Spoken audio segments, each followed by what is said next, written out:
Okay, so we've been doing our shelf install here in our pantry, and I've been using this Hitachi 2-inch 18 gauge brad nailer, and I have to say this thing is pretty awesome.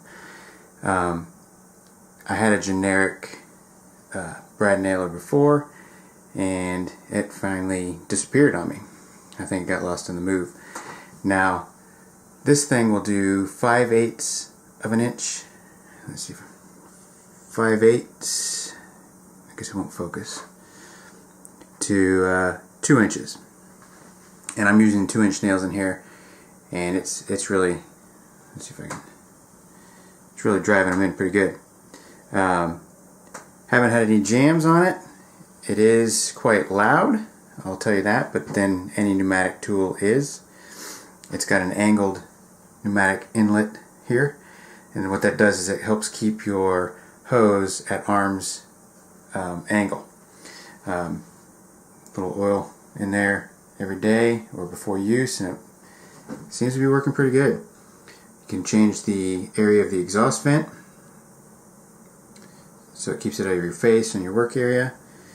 Overall, it's pretty good. I think I picked this up for about 60 bucks. You know, that was at the box store. You probably get it cheaper on Amazon or something like that, but I needed it sooner. This is actually the model number. It's the NT 50AE2, and like I said, it's been pretty good. I would recommend it if you need an 18 gauge. This is what I would start with if I was new to air guns and nailers. 16 gauge and 15 gauge, more expensive, more heavy duty. So this is pretty much a good beginner nailer. And the nails, you know, they're 18 gauge.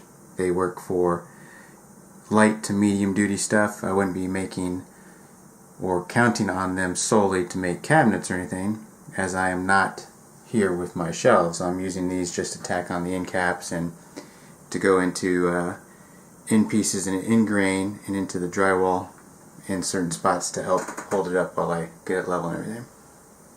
But I wanted to give a little review on this. I think it's pretty awesome. I would definitely recommend it. It is a name brand, so you are going to get some quality out of it. Alright, well, thanks for watching. On to the next.